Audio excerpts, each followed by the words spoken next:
Good afternoon, John Donovan in San Diego. This is Marty Keller in Sacramento. And Hey, we're pushing 100 degrees here today. It's a beautiful, almost summer day. What do we have? 2 more days till summer. uh-huh. Yeah, I Officially. got overcast skies about 70 degrees, so Doom gloom. yeah, doom.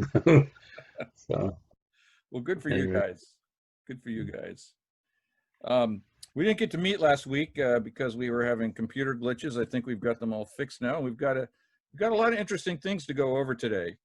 So what I'd like to do, John, is talk about what we call the Rusty Nail Club principles. And these are principles, we could call them accountability principles. We use them as a tool for exploring the subconscious, the way our subconscious works and the way intention works in our meetings.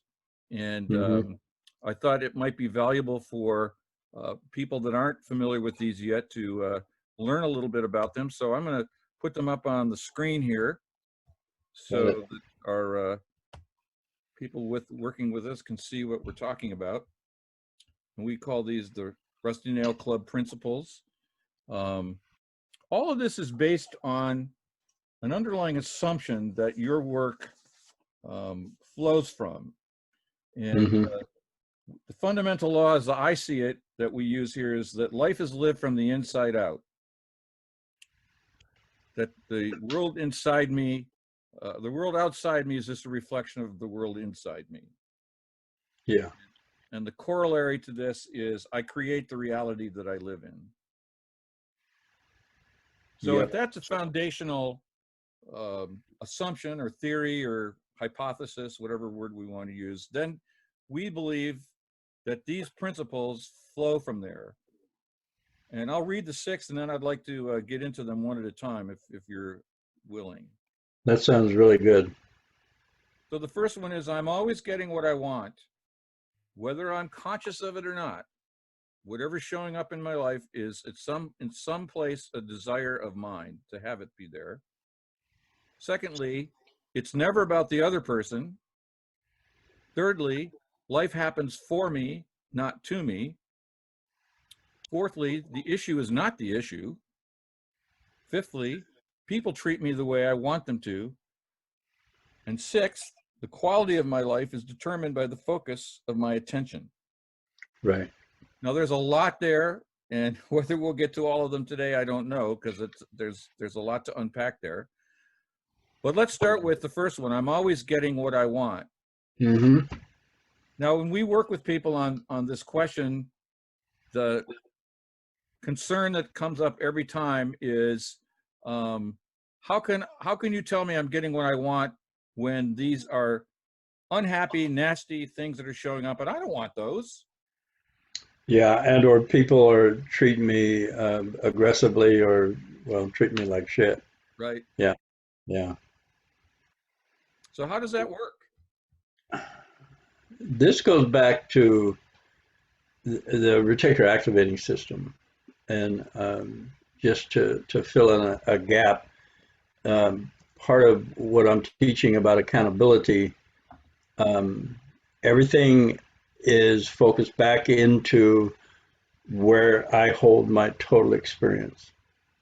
And from that experience, 7/8 of it is subconscious, and only 1/8 is conscious. Every decision I make is influenced by the total amount of experience that I have. We relegate 7/8 of our experience to our subconscious because that's the way we're built as human beings. That's the way we can function and complete a task and stay present in the moment and take care of needs, food, shelter, clothing, connection, belonging. The experience that's relegated to the subconscious still has effect on my decisions and how I present, and the relationships I choose. It influences all of my decisions. So however people are treating me, I'm participating in that to create it. You could call it co-create um, with that person. So if I'm driven by subconscious memory that's held in my subconscious in the form of trauma, ACA we call it dysfunction, where I didn't get mirroring, I didn't get healthy nurturing. That response that I had as a child is still this subconscious pool of information, this particular activating system is looking for similar situations so that I can keep myself safe and I know what to do. So in the various relationships I've had, I've found myself at times being the victim. And then I found myself in other relationships where I was actually the aggressor or the perpetrator. And that confused me. It's like, what am I doing? Each one of those situations affected a different part of my subconscious pool of information. So I responded in a way that actually promoted the dysfunction in my adult life that was similar to the trauma and dysfunction as my childhood. In ACA, we say we recreate our family of origin chemistry. So if I was raised in a chaotic, violent environment, this mechanism simply wants to recreate that so that I can stay safe because I knew how to survive in that. I survived it. And when it felt something similar, my internal subconscious would react the same way as my child did. And that looked a bit odd for a 250-pound, 6-foot man to be stomping his feet, running up to his room. And that was my response subconsciously. And I remember exemplifying these behaviors, and in my head thinking, "What are you doing? Stop! Just just slow down." And I found that I couldn't. So this mechanism is designed to keep us alive. If it has information that, for me, it was rejection equals love or life, then what I did was set up a situation scenario where that rejection was present. If it wasn't present, I would do something to get the other person to reject me. And then I had to like kind of figure this out rationally. And I went to blame and judgment. It's either them, there's something wrong with them, or there's something wrong with me. And this mechanism simply kept producing the same results, the same type of relationships over and over and over. So I have a question. If you could I stop you 1 second? Yeah, yeah. So are you saying that because I developed a certain mechanism that proved itself valid to keep me safe in my chaotic, traumatic Mm-hmm. environment as a child, that anything that showed up that wasn't that, and as I became an adult, became something suspicious and maybe even something that I would have to push away because it was even more frightening than this thing that I had created a deal with, in other words? Yes. Yeah. In ACA we talk about recreating a family of origin body chemistry, and that's the stress, the cortisoids, the adrenaline, the feeling of what it felt like to be traumatized, because the body, this mechanism is subjective. It doesn't equivocate. It knows that that's where I will survive because I've survived. So I actually participate in the recreation of the chaos, the rejection, the walking on eggshells, whatever the environment was as a child. I assist, I partake, I participate in recreating that. Right. And Well, people, we created people, we created this. We basically created this deal with ourselves to have this defense mechanism to keep us safe and alive. That's accurate, and that sounds like there was something going on that was on a conscious level. I Yeah, made a deal with sure, myself, and that's the confusing part sure. because this subjective mechanism simply responds. If I don't reframe that, heal, do some relief work, that energy, it's like a frequency, is is charged with my safety in life. It was simply misinformed, and it is subjectively. And this may cause some like cognitive dissonance. Doing it to keep me safe. It wasn't a malevolent energy. It was a subjective imprint on this is how you survive. I grew up, that imprint activated, and this is when somebody either, and this is odd because it gave me nurturing, validated me. I would see it as they're playing me. What's going on? I don't understand what's going on because as a child, I would be okay for a while, and then people would blow up, and I don't know what happened. I don't know what just happened. So this mechanism is on alert for any kind of show of affection because that will alert me to something's coming. And again, this is subconscious, not in my rational mind. And my rational mind goes to logic. Logic is there's something wrong with her, or there's something wrong with me. I'm defective. And in that judgment, this mechanism just it solidified the old information. It reinforced, it impacted, and I stuffed those feelings that if I could have gotten to, like I'm afraid, I hurt, I'm scared, and I don't know why, which would have been the healing moment. I couldn't, as a man, say I'm afraid. So I would use emotional, verbal, or physical violence to move that person away or control that person. So as we look at this question, this first principle, I'm always getting what I want. Then it seems to me what I'm hearing you say is the want here is safety and security. That's the primary primal want that we wanted as little infants in this. We just wanted to stay safe, Yeah, and we always want that. Even now at our advanced age, we still want that. yeah. And part of my mechanism in my early childhood, my infancy, was to freeze, to shut down, to go blank. And I would find myself in situations with whatever partner I was with, and that would happen, and it's inexplicable. It's simply inexplicable. Um, and then the justification, the reasoning, the logic, the blame, the judgment, the looking for something wrong, when actually this mechanism was working the way it was instructed. Let me give you an example.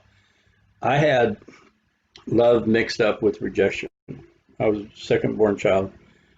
Number one, my dad was a redheaded, blue eyed Irishman, married to a Hispanic Native American woman, and he wanted white babies.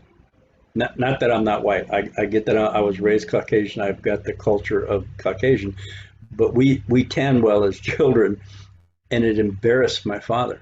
So he never said I love you, but that was inferred.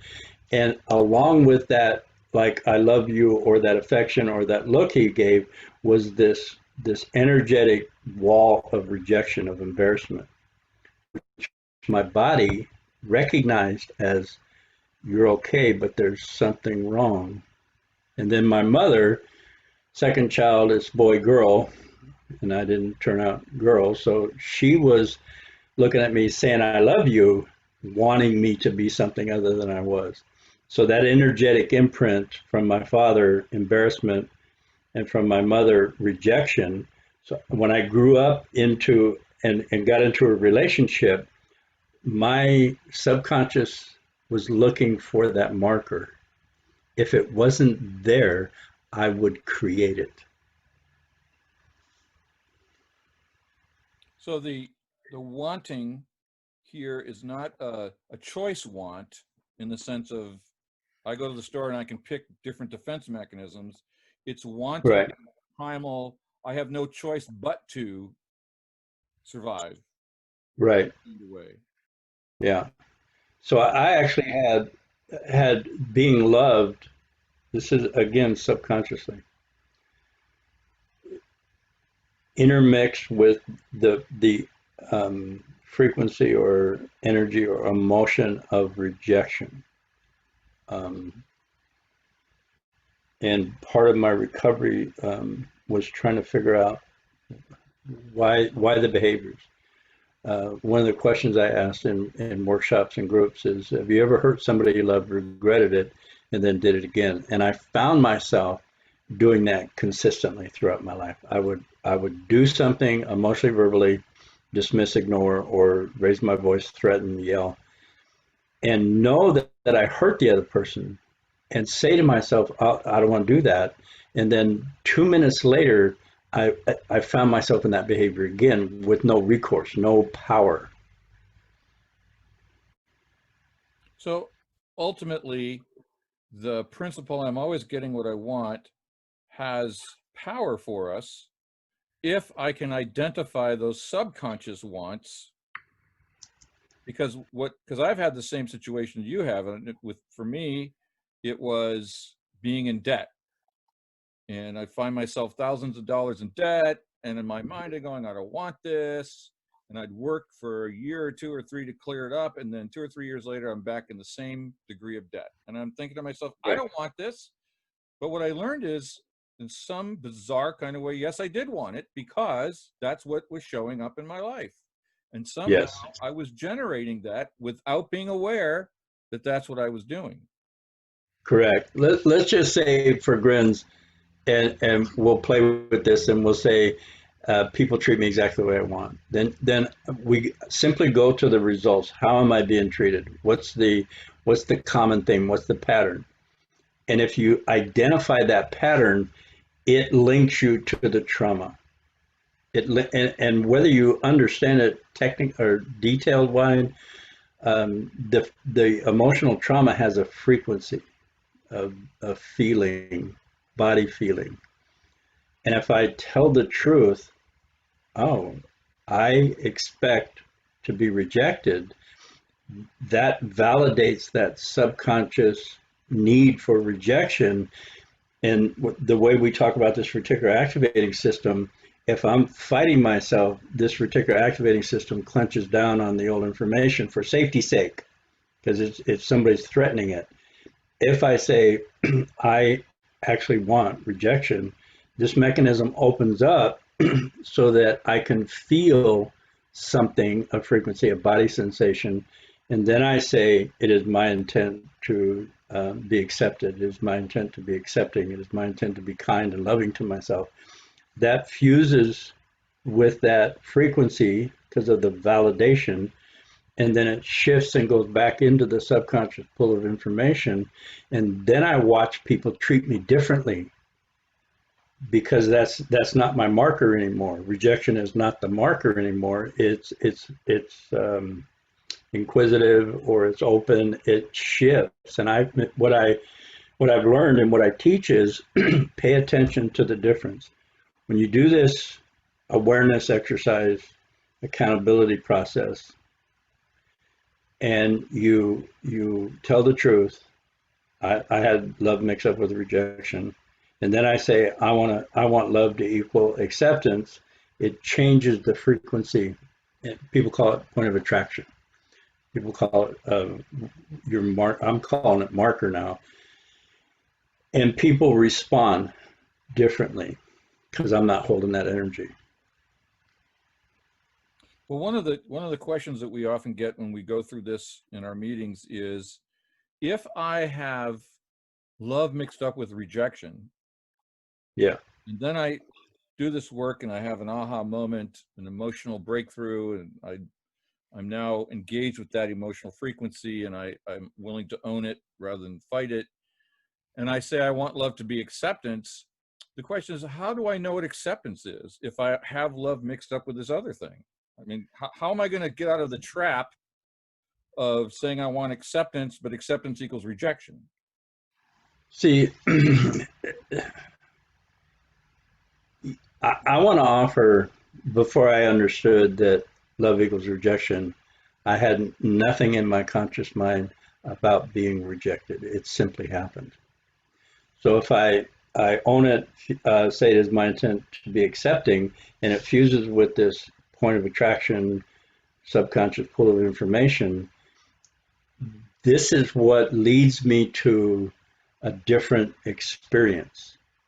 I have no idea. When I changed mine from love equals rejection to love equals acceptance, I had no idea what acceptance was. Right.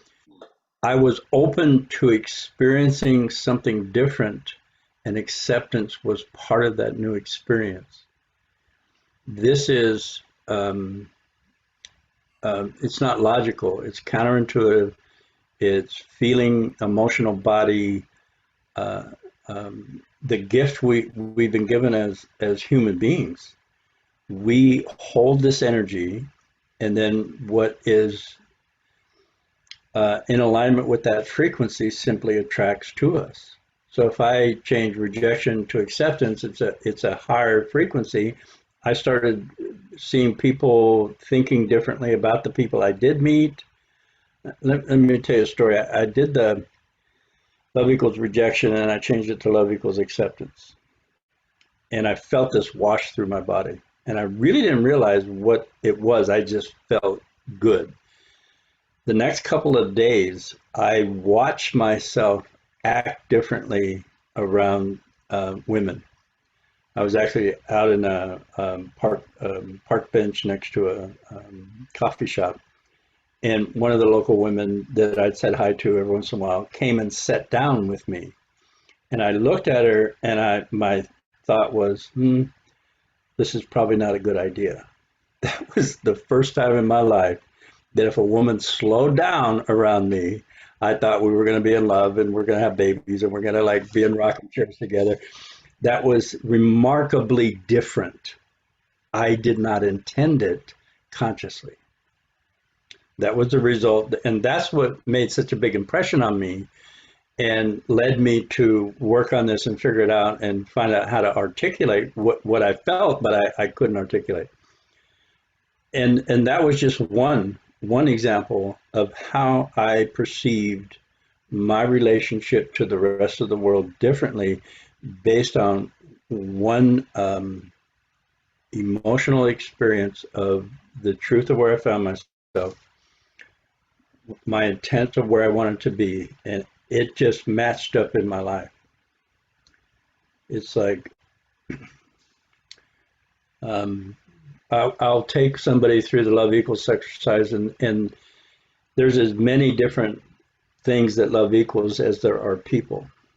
One guy said had through his story in this exercise had love mixed up with pain. That was it. He got it. That if he wasn't in some kind of pain, emotional or physical pain, he wasn't really in a loving relationship. And he changed it to kindness. I really don't remember. And then he asked me, how am I going to do that? And I said, you don't know. But let me tell you this, you got in relationships that were painful and you didn't intend that. That's what was held in here.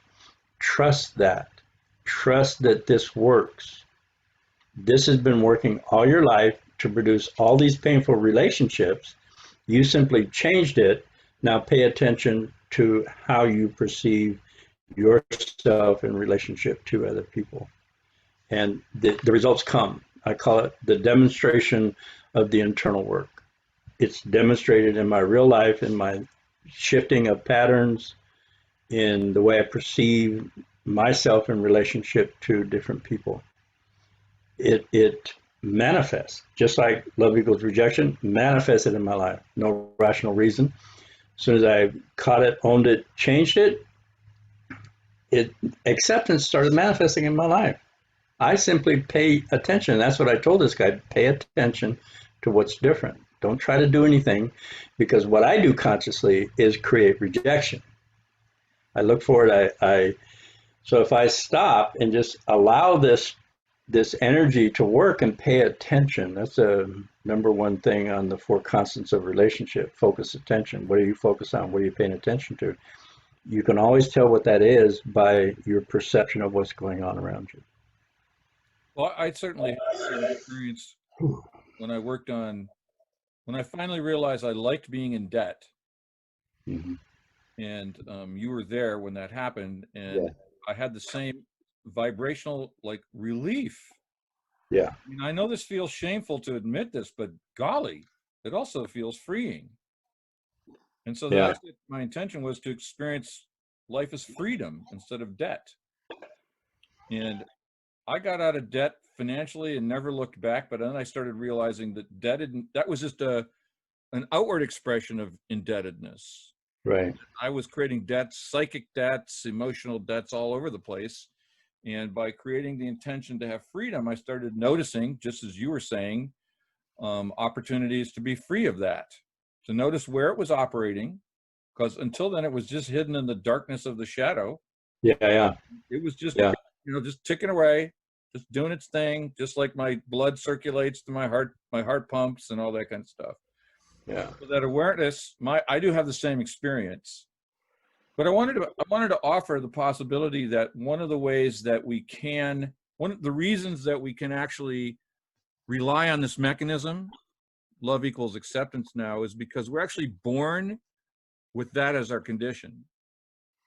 We come into this world with love and acceptance as our expectation at a cellular level, and then we get traumatized, and then Right. we have to shift. But I think we come into this Yes. world, I mean, you can see that when you see an infant. That infant is open, receptive, just ready to Vulnerable. suck love in. And Yes. and then when it gets love in a painful or traumatic kind of way, then all these mechanisms take over. Right. But the reason I can experience freedom is because I was born with freedom. And all this Yes. stuff got layered on because life isn't freedom Well, necessarily. in ACA, they have created what they call the laundry list, and these are all patterns of behavior due to dysfunction. And another word for dysfunction is being traumatized somehow. So it's clear that if my love interests are people I can pity and rescue, and that's a pattern that I can identify, that I'm the rescuer. And I went to ACA and they said, well, family dysfunction or family trauma created these patterns. I got 14 of them laid out. When I own the pattern, it tells me where the trauma is. And owning the pattern without blame or judgment, fear of authority figures is one of them. If I own that I have a fear of authority figures, which doesn't make any sense to me, rational sense, because I tell myself I don't fear anybody, nobody scares me. And the truth is, my child had fear of their guardians because of the discomfort that I felt as a child. And it's been imprinted on this subjective pool of information, so the pattern simply manifests. Those 14 traits, when I first heard them, they weren't delineated into 14 traits. It was a couple paragraphs that they read the problem. They said, addicted to excitement in all our affairs, tend to love those people we could pity. And when I heard those, I just had tears falling out of my face. It was like I was validated.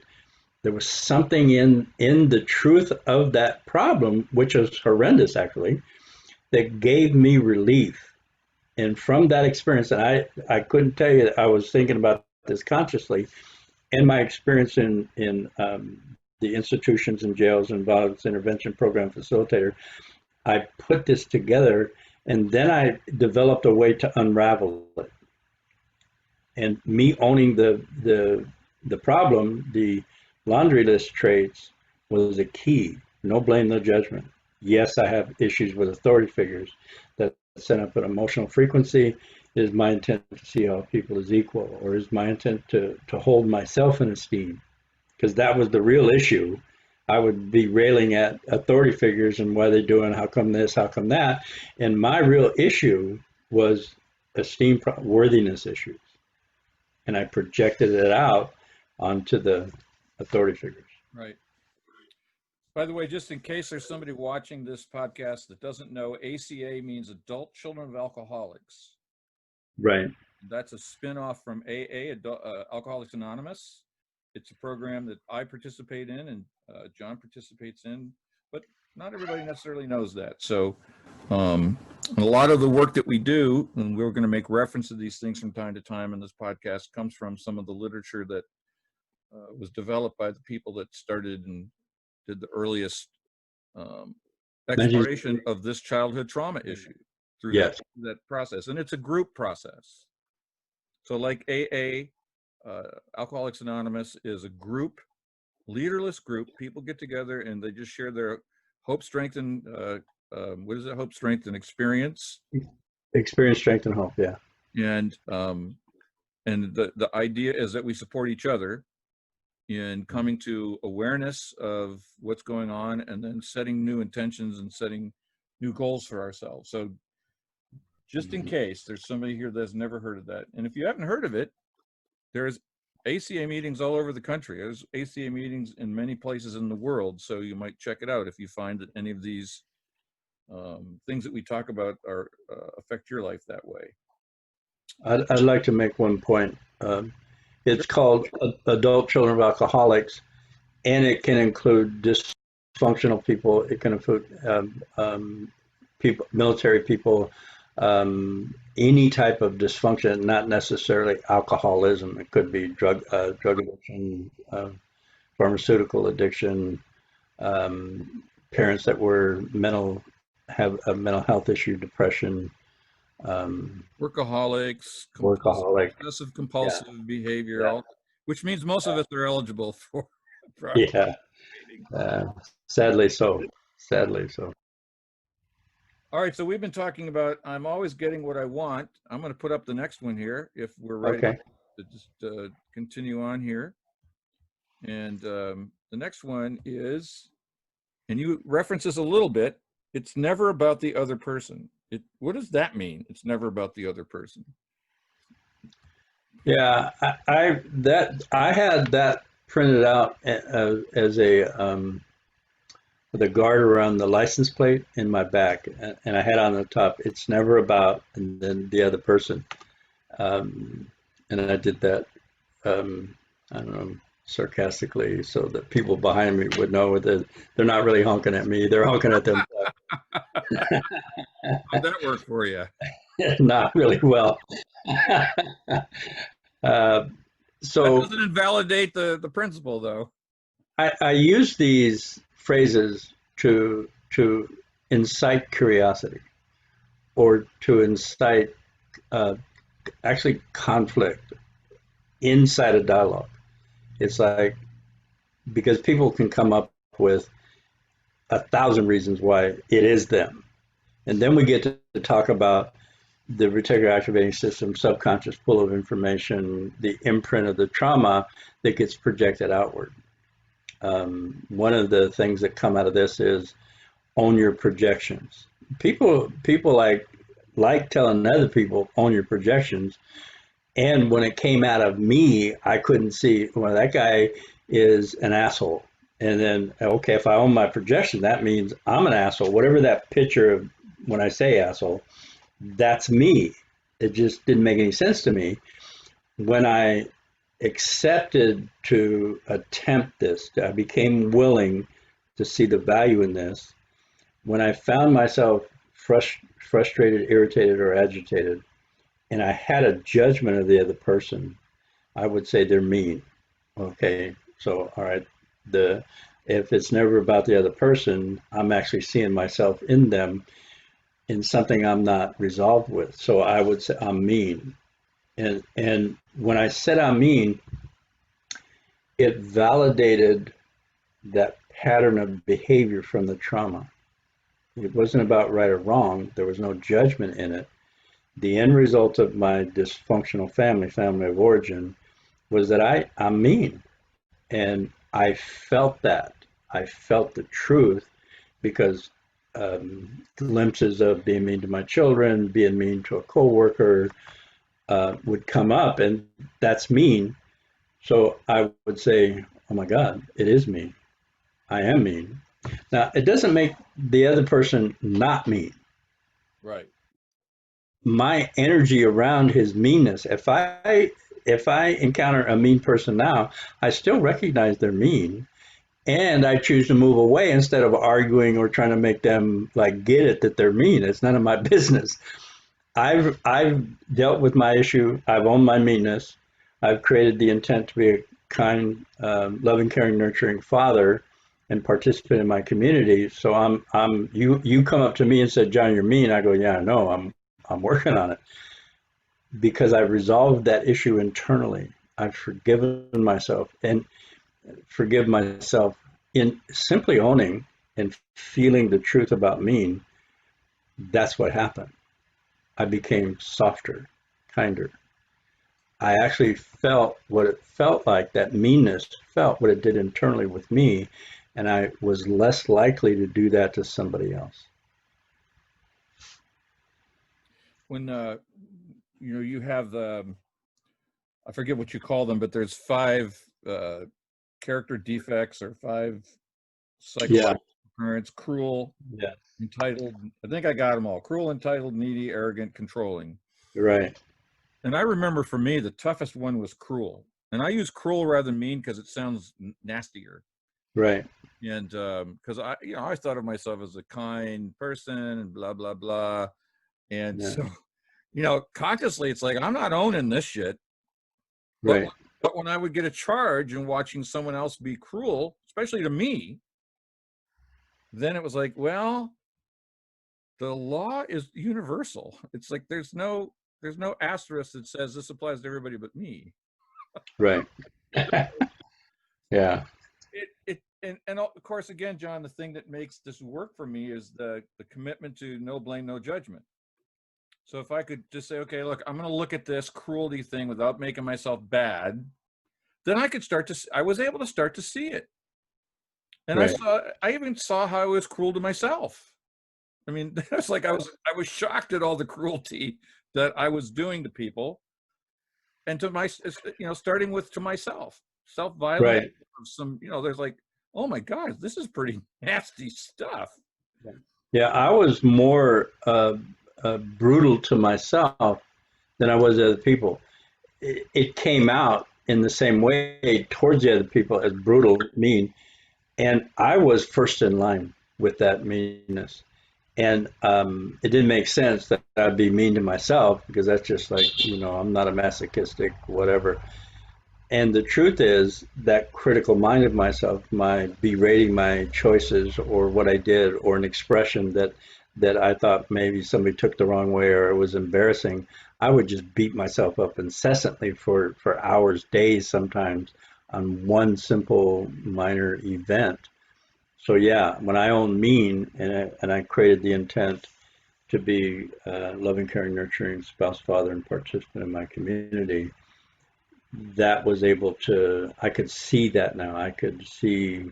I don't want to be mean, and I was, and I hate to say this, and at times I am, and it's an opportunity for me now to go that was violent, that was mean, that was dismissive of that person.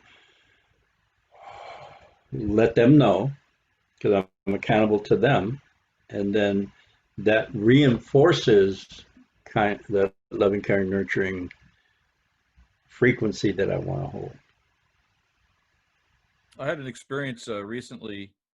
I sponsored several people in the Adult Children of Alcoholics program, and this one gentleman, and we're doing all Zoom meetings, of course. And I had one gentleman who tended to be a little bit late to our meetings, and a couple of weeks ago he was late again, and I just got entirely agitated about it. And I'm like, this SOB, he's always late, blah blah blah blah blah. And he came on, and I asked him, how are you, and do a little check-in, and he acknowledged that he was late. And then he asked me how I was, and I said, well, I'm pissed off and agitated, and you made an agreement to show up on time, and you're not showing up on time. And about 3 minutes later, it struck me, I want to hurt this guy. It's like, This has nothing to do with him. Mm-mm. This is all on me, and I'm feeling abandoned. That when somebody doesn't show up on time, it's my little kid feels abandoned. It's like, and fuck you, don't you abandon me. So I'm going to abandon you before you abandon me. Right. And so I was able to be accountable. I said, I got to stop here. I'm feeling really ashamed and embarrassed, and I want to be accountable for my behavior. And it's my intention. So I went through the accountability. I was trying to make you feel bad for being late, and I'm being cruel to you, and I wanted you to hurt, and I want to own that. That's me. And it's my intention to create a relationship with you where you are always feeling safe, no matter what I do. Wow. Yeah. So the unintended consequence of that was this gentleman started crying. And he said, I've never experienced love like this. And he felt loved. It's like I wasn't doing that for him to feel that, because I'm not in charge. I was doing that because I've done this work long enough, just like you said, I'm still being cruel to people. Only now I have some awareness and I have tools to clean it up way more quickly than I ever did before, and not make myself wrong. It's like, yes, I did that. Yeah. And it's my intention to have a world where we feel safe with each other. Yeah. This is counterintuitive. It's never about the other person, and yet it's always about the other person. It's like this feeling of love was also a projection. Yeah. Yeah. Now, the projection may or may not be right as for the other person. Before I check with what my assumption is of their either motivation or behavior or pattern, whatever I say is true about me. It may or may not be true about them until they respond and tell me and agree with me or own their own part. Otherwise, it's an assumption, and it's me seeing the other person as what I think is them, but I'm actually seeing them as I am. Right. Always. Yeah. Right. We talked about this, I think, in the very first podcast about this challenge of communication and understanding, because I'm interpreting everything anyone says to me through my automatic handy dandy Marty interpreter guide. Yes. And, so even learning to ask somebody, say, this is what I heard you say. Is that what you meant? That's new. That's a new tool for building relationship. I didn't have that till I met you. Mm-hmm. So this next one, so we've talked about, I'm always getting what I want. Let me throw this up on the screen here so we can all see it. I'm always getting what I want. It's never about the other person. Oh, what about this one? Life happens for me, not to me. What does that mean? Like, I think that should be at the end of the list, but we'll address it. We'll address it now. We can do it if you want. No, let's just leave it right there. Okay. Based on all these, and the other three are the issue, not the issue. People treat me the way I asked them to, and whatever that last one was. The quality of my life is determined by the focus of my attention. Right. After doing this work for a while, I got this idea or this feeling or this awareness of the synchronicity of life, that the universe is actually assisting me at every turn to find myself. So what I used to think were horrendous things that happened to me, getting laid off, getting fired, breaking up with a partner, what I used to think were game changer or game breakers or tragic was actually a call for me to look deeper. I was working at the Sacramento County Jail, and if I hadn't lost my contract, contract, I would still be there. That was where I wanted to be. And when I lost my contract, whatever the reason was, I thought, are you kidding me? I finally found what it is I want to do, and now I can't do it. Well, since then, in 2015, I've moved to San Diego. I've created this podcast. I've been an international facilitator. I've been exposed to exactly what I needed to manifest my intent. And the intent I'm talking about specifically is to offer this information to as many people as possible in the shortest amount of time. If I would have still been at the jail, this would not be possible because it took up most of my time. So the universe says, oh, your intent is to tell as many people as possible in the shortest amount of time. Go to San Diego, whether you want to or not. So that happened for me. In the moment, it was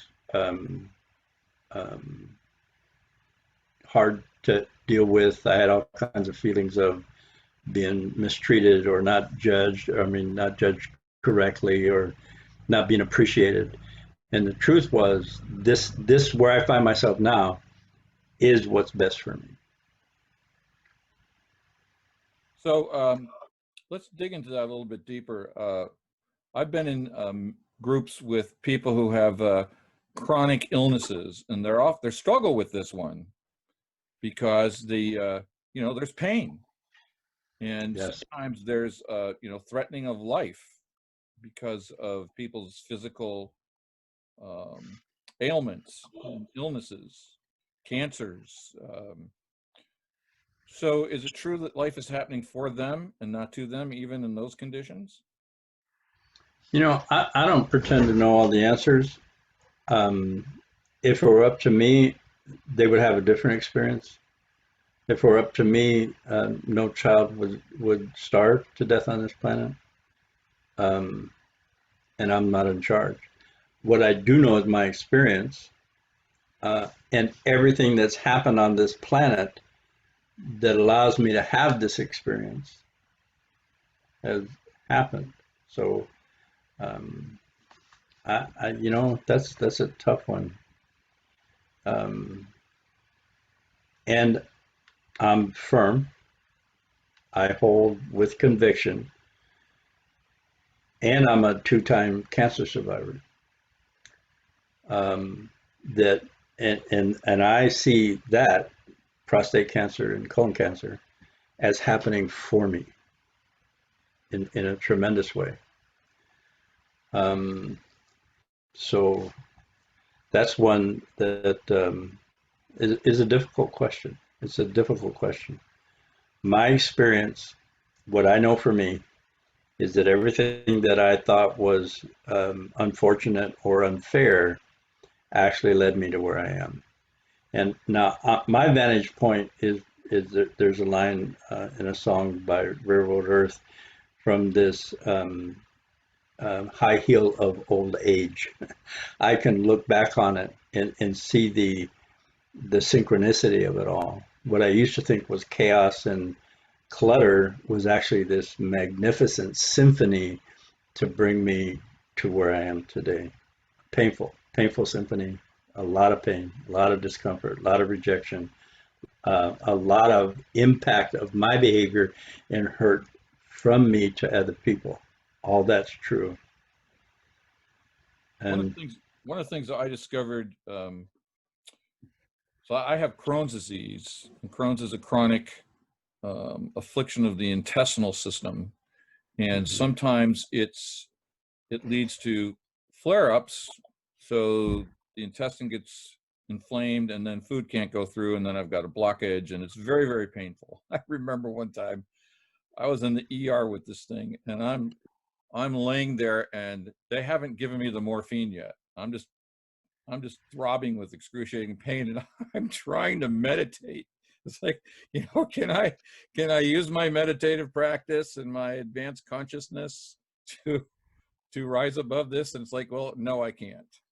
So yeah, what I fell back on was, it's okay to be in pain right now, because that's what's happening for me and to me.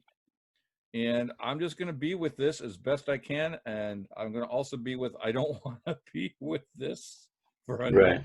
second. Yes. There's something about this goes to the acceptance question that we've looked at several times in these principles. There's something about a willingness to accept things as they are, not as a defeatist victim consciousness, but as an engaging. How do I engage this? Yes. Because we know there are mystics of every culture and every age that have said there's a bigger game going on here. And these are all features of this game that can lead us to some awareness of what's going on at depth, and that we are 100% participants in whatever this game is. We're not bystanders, but our emotional, intellectual, psychological, and spiritual makeup actually make us uniquely situated to appreciate this other thing that's going on. There's no other life form that can do that on this planet anyway. And so it's hard to do when you're laying there on a gurney and your guts are ripping you in half.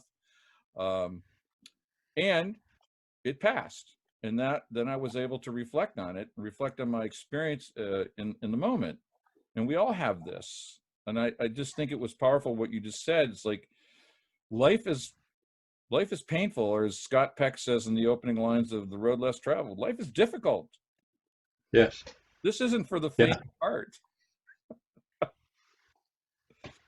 Yeah. So life happens for me is generally useful. Sometimes it's not, because life is too difficult. And I have to focus on surviving the excruciating difficulty of the moment. Yeah. I know that for me, in my growth and my experience and my focus on expansion, I'll expand as much as I can in this lifetime, that whatever the situation was that I found myself in was happening for me. And, you know, that's why I say this should be at the end of the list. I'm glad we're talking about it too, because at least it opens up the conversation. I don't pretend to have the answer or be right, or I know what works for me. And that statement sparked this conversation, and somebody's hearing this conversation. And if it brings relief to anybody, it's well worth the attempt to talk about it. Yeah. So I'm going to take your advice here, and I'm going to edit this sucker the way that you just suggested. And so in the meantime, we can look at the issue is not the issue. The issue is not the issue. And I tell you, I use this a lot now, John. So maybe you can help our listeners understand why the issue is not the issue. Yeah. For me, I have a rule of thumb. If I go through an event and I come to resolution, or I find myself being proactive, whatever that event or issue or complication was, I'm able to deal with it. I'm able to either own my part or move through it in a healthy, mature way. If I ruminate on something twice, I'm suspect that I'm holding on to a control issue. There's arrogance, entitlement, mean, controlling, and needy creeping out some way from the trauma-based information from my childhood. If I ruminate on it 3 times, there's something internal that I need to look at.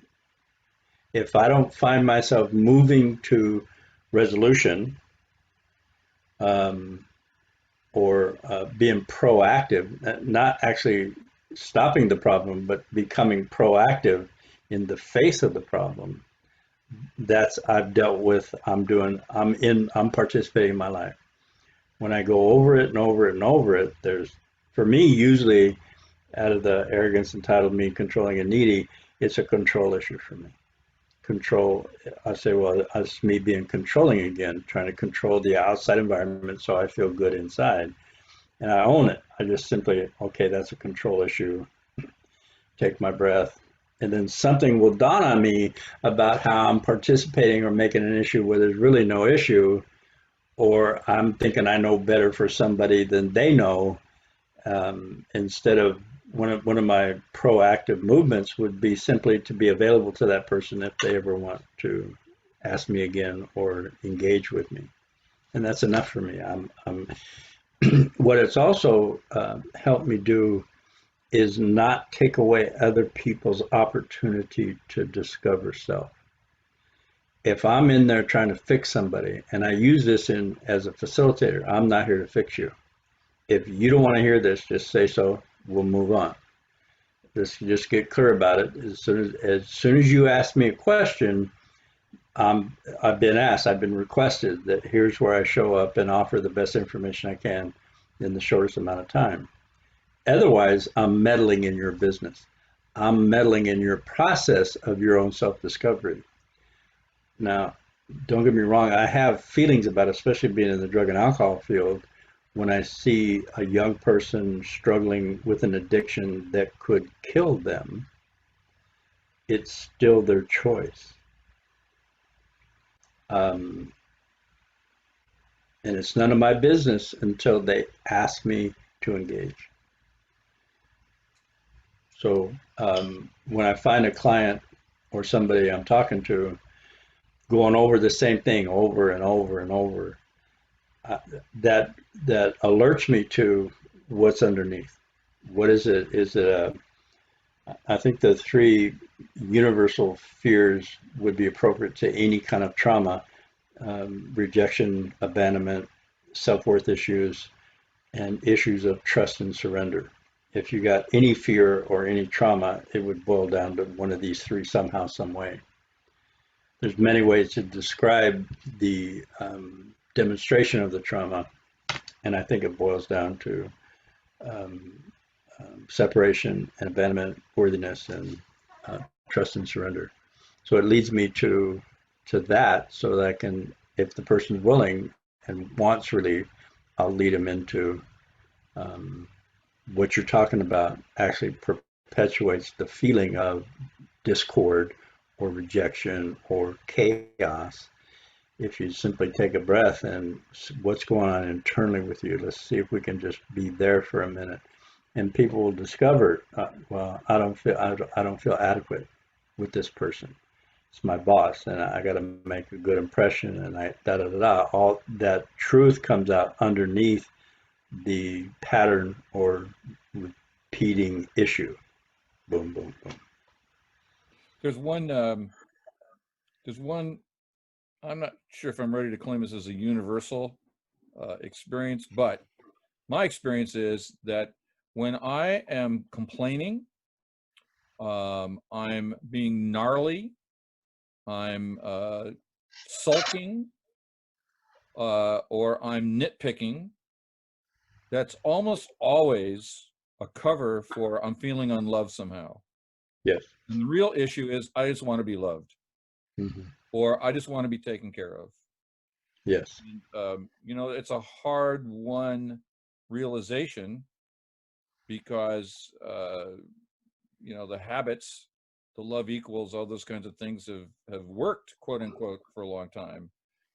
But the issue is never the issue for me. It's almost always when I hear somebody exhibiting that kind of behavior, there's some hidden to them sense that I'm lonely, I want to be loved, I want to be taken care of, something in that world. And I think Mm-hmm. that's a universal truth. Most of the time when people are exhibiting that kind of behavior in relationship, they're just looking for love, and they don't have the skill to just ask. The first time I had that realization, I was complaining to one of our mutual friends, and it just hit on me. It's like, why am I complaining to this guy? I said, I'm just feeling unloved. Will you love me? Yeah. Yeah. And just the request for it gave me the love. I didn't understand how that worked at the time, but just being honest. It's like that guy actually didn't need to say anything. Right. Yeah. Yeah. Really cool. I already got it. So we got a couple more here. Let's see if we can get them in before our time is up. If you're open. Yes. The next one is people treat me the way I want them to. We've touched on that a little bit, but maybe, is there something else to say about it?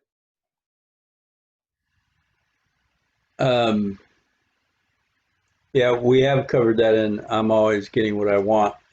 Um, um, what I've discovered about myself in my association, love equals rejection. If I was not getting rejection in the form of like I could do, like somebody telling me I got potential, or I can do it if I try really hard. Um, if I wasn't getting that from whatever partner I had at the time, I would actually create a situation where they would then be, talking to me about, well, John, you got potential, you just got to get over your da da da da, or the rejection.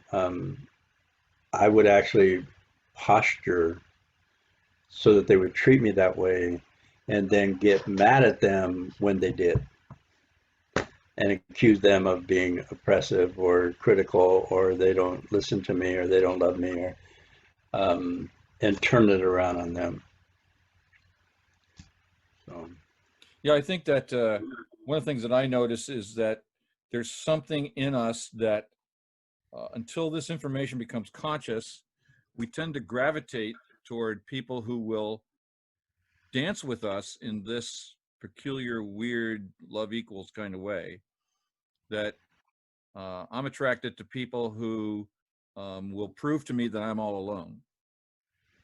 And people who won't do that for me, I'm not attracted to them. It's this really bizarre capacity that we have. and that's where the love chemistry, that feeling of wanting to be with that person all the time, and that feeling of love, freedom, lightness, is that we are. It is my experience that I projected those qualities that I had disowned or lost onto that person, like being gregarious, being intelligent, or being kind, or being sweet. Yep. Those were all things that just lit me up, and yet um, my experience was 6 months to a year. I would then be projecting all these arrogant, entitled, mean, and thinking it was her. And you lied to me. You did. You showed me all this, and now you're lying to me. I can prove it because you're arrogant right now. And it was all the stuff that I was projecting onto her. I remember one time we were sitting in a meeting and somebody said, I think my picker doesn't work because I'm always picking the wrong guys. And we said, no, your picker is perfect. Yeah, yeah. You're picking somebody that's simply in alignment with the trauma, and is willing and able to oblige whatever request you have on how to treat or Right. not treat. Terry Gorski, who's done a lot of speaking on the AA circuit, I heard him give a talk where he said, I can walk into a room full of 100 women and I will immediately find the one that's most likely to divorce me if I marry her. Right. Yes. Uncaring capacity to just zero in. Yeah.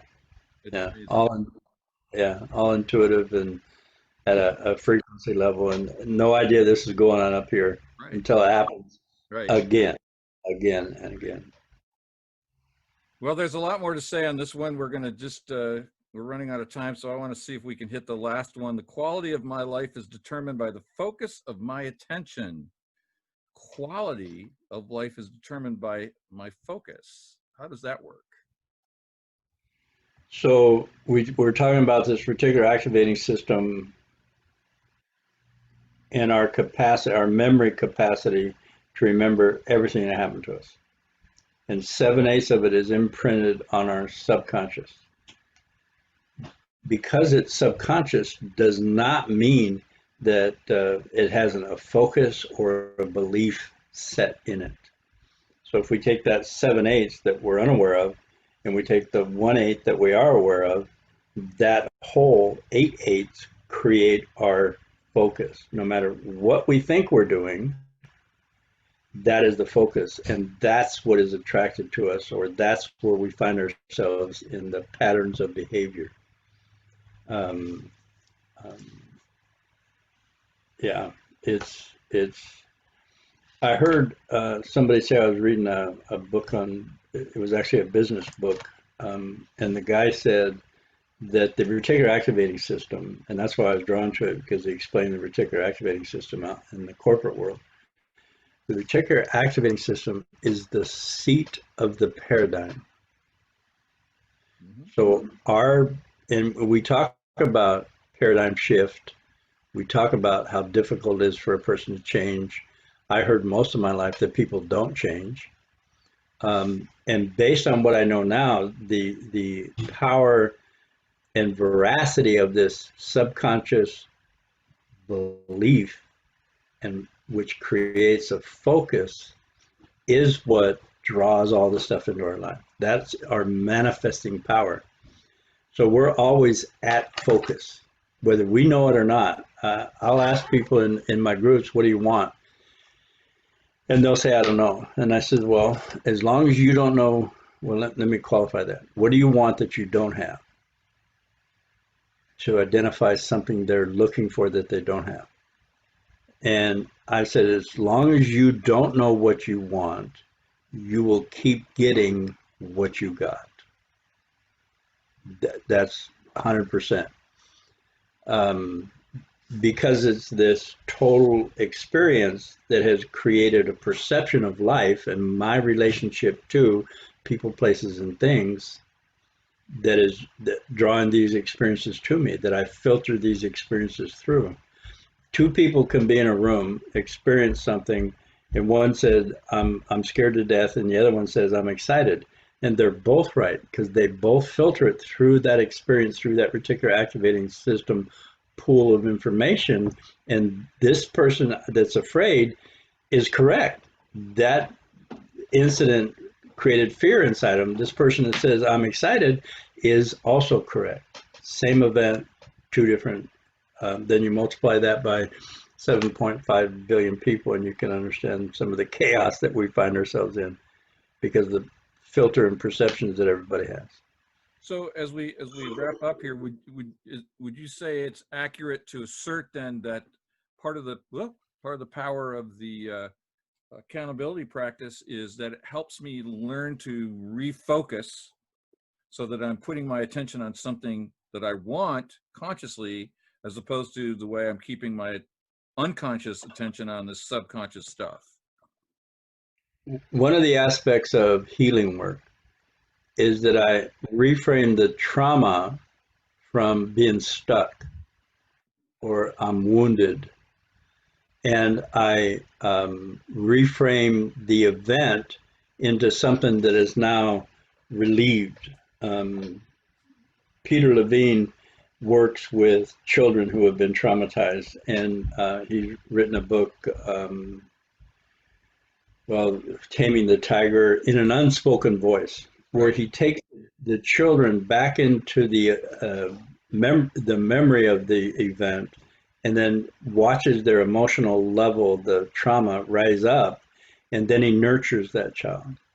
And in the nurturing, this stuck energy, this fear, is released and replaced with somebody mirroring for him, yeah, that hurt, or actually consoling the child. And the being consoled and being nurtured actually dislodges the trauma, and it becomes different. And that creates a different filter system and a different in complete focus and belief. The belief could be people are scary, or adults with red hair are scary, to where, oh, I found relief, and that's no longer the picture, and it could be changed to people are safe, and the child heals, and then can mature and grow and become an adult, authentic adult. Well, we're running out of time, unfortunately. But what's implied in all of this, and I want to get into this more next time, is the incredible truth that we are powerful creators. Yeah. All of these things that we talked about, we have participated in creating, mostly unconsciously, but we participated. We either did it on our own or we co-created, as you said. And so I'd like to explore that more next time, get into that deeper, because that's the good, all of this leads to that good news in my Yes. assessment. Hmm. Yeah. Yeah. That would be cool. Exciting. So any last words before we wrap it up? Um, I'm grateful to you, Marty, for participating with me and for us doing this together. And I'm getting feedback about the value people are getting from this, and I really appreciate our friendship. Thank you, John, and it's feelings mutual. Wouldn't be here Okay. without you. Got it.